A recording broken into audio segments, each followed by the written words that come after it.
这款游戏绝对是 COD 系列单人战役的巅峰，它不仅继承了黑色行动、悬疑烧脑的优点，也是第一个画质开始飞跃的系列作品。无论是大规模战争的场面，还是未来战争的各种无人兵器，始终都让玩家保持着无与伦比的新鲜感。角色塑造的饱满程度，也让本作塑造了一位最有气质和魄力的反派，可谓是整个 COD 系列令人印象最深刻的反派角色。但他各种穿插的剧情和影响剧情走向的选择，让许多玩家至今都未能搞懂这款游戏到底讲了什么。那么借这个机会，黄魔就来给大家讲述这款 COD 系列的巅峰之作《使命召唤：黑色行动2》。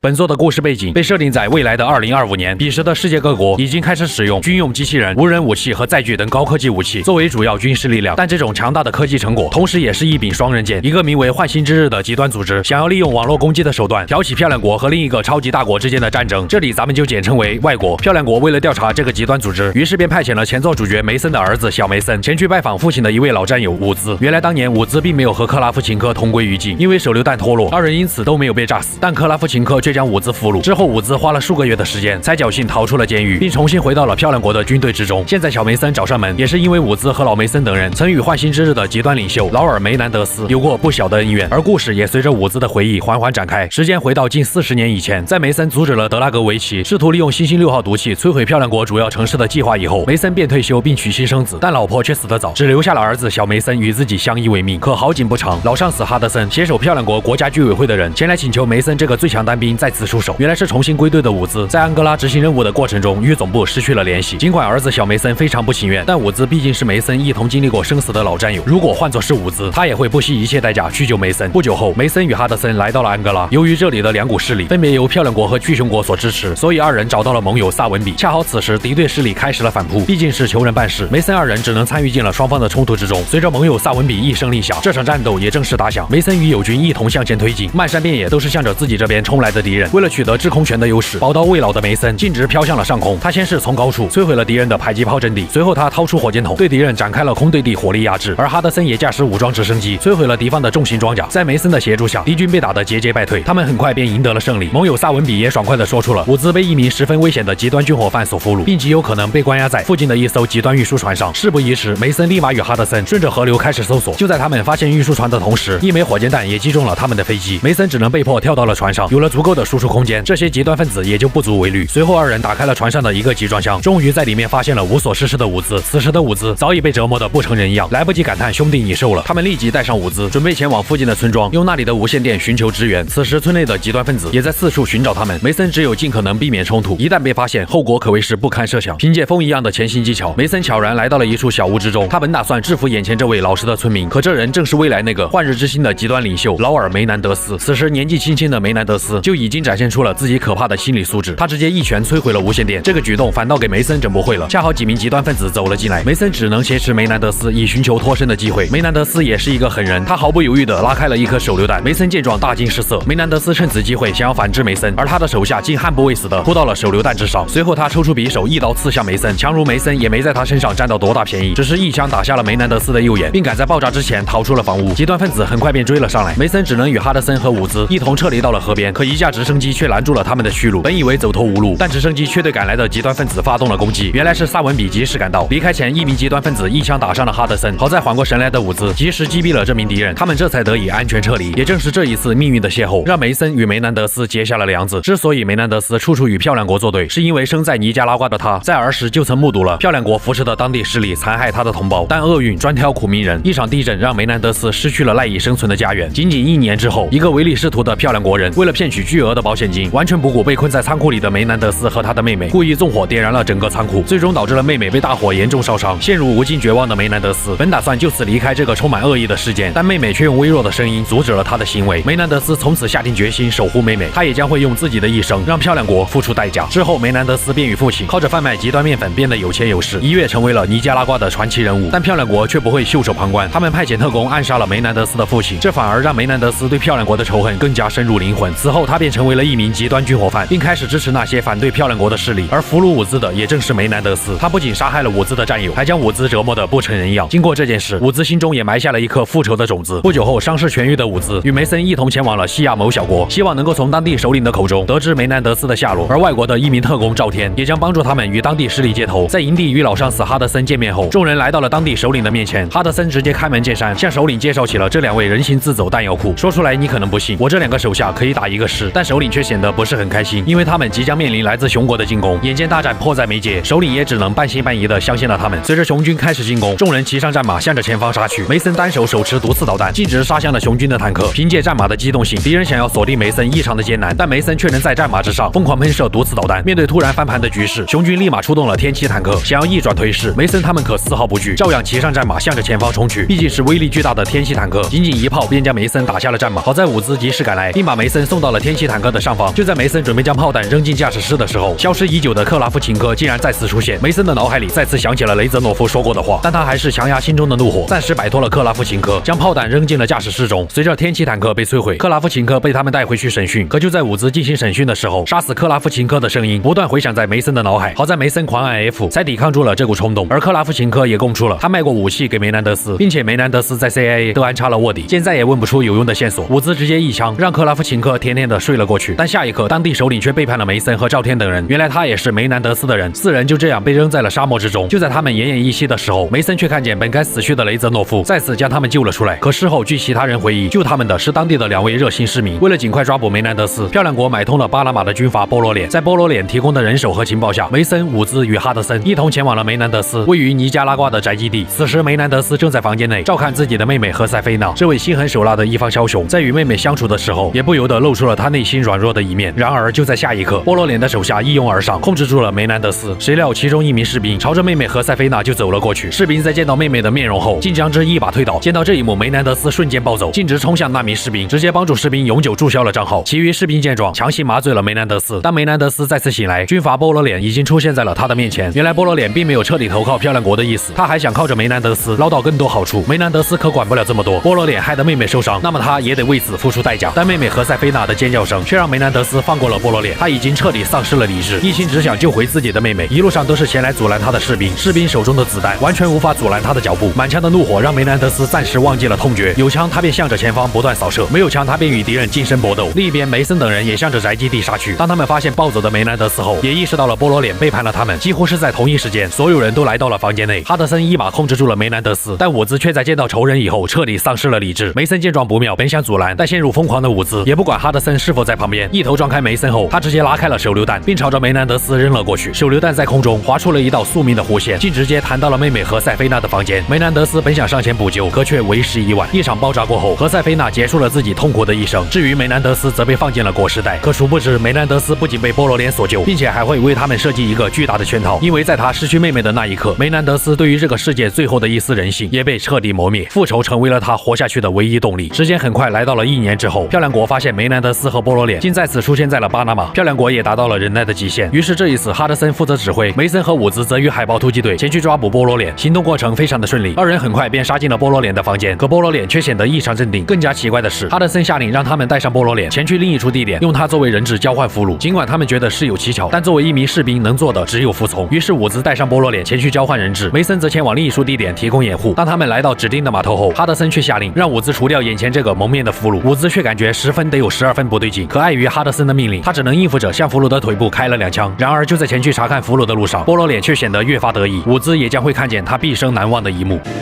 What are you looking so smug about? The fuck is going on? What's going on here? No.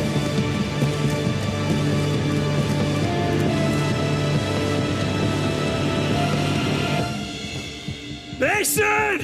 Fool. You bastard!